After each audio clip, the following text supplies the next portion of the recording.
Hello beautiful souls, Anna from Afterglow Yoga here. If I have not had the pleasure of meeting you, hello.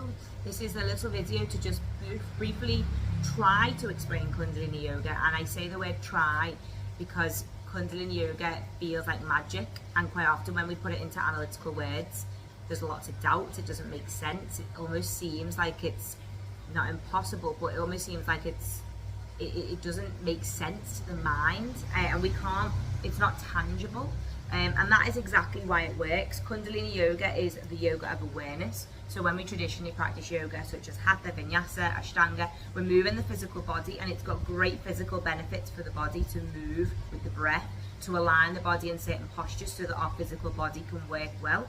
When we do Kundalini Yoga, you're working with your level of awareness. How aware are you of the truth of who you are? How aware are you of the habitual thought patterns that are not serving you well? How aware are you of any blocks in your life that, not that you want to, but not unintentionally, you're blocking yourself with your own subconscious? So your subconscious is the little bit that sits at the back, and this is what feeds your consciousness. So obviously, given the nature of it, it's really difficult, if not impossible, to consciously look at your subconscious. But we know that it comes into the consciousness when it's driven by fears. So sadness, fears, repetitive behaviors, maybe loops in your life, and we say things like, "Oh, it always happens to me," or "Why can't I meet somebody who's right for me?" or "I can't get that job." It's a looped behavior. It's almost like a self-fulfilling prophecy, and it's driven by the fear. So what Kundalini Yoga does is it goes right in, it clears that subconscious fear, and the joy of it is we don't actually need to know where that subconscious fear comes from. Doesn't matter if Bob said something to you 20 years ago and that's what upset you. When we put an analytical word to it, that we can only know the consciousness. The subconsciousness is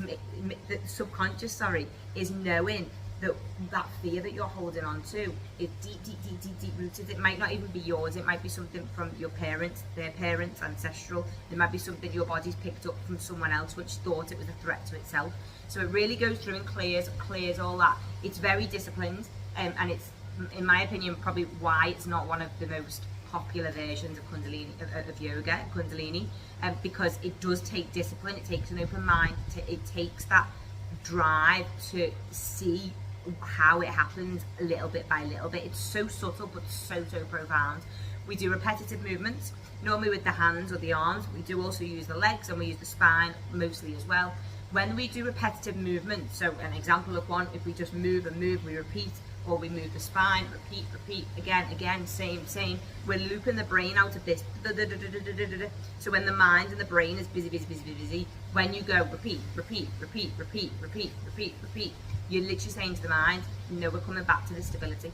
It's quite beautiful as well to think of it as, when you're so busy and life is so busy and there's demands and there's thoughts and there's not really much time to stop as much as your body is asking for, your nervous system is set to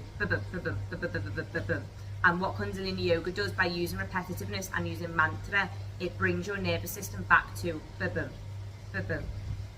which is the sound of your mother's heartbeat that you felt when you were in the womb.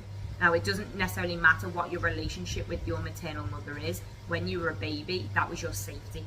So Kundalini Yoga is saying to your nervous system, I am safe. It's recalibrating it, and it's connecting into your creative force, so you can literally create your life, magnetize it without chasing, and have that clarity and peace of the mind which everybody is searching for.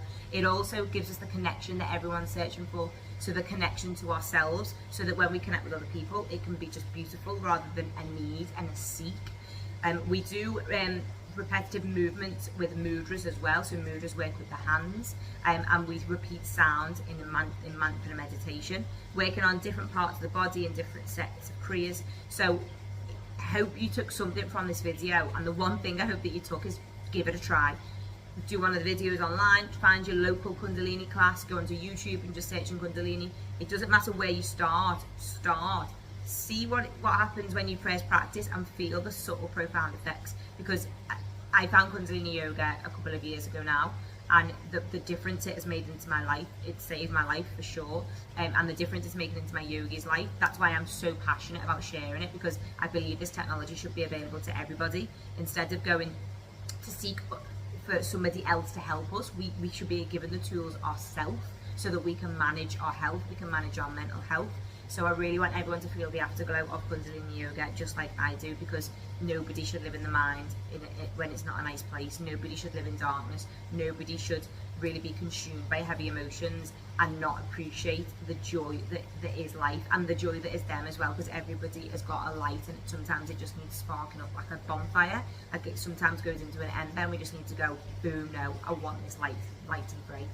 So from my heart to yours, I hope that you enjoy your first Kundalini class or your next Kundalini class, and you feel your very own afterglow.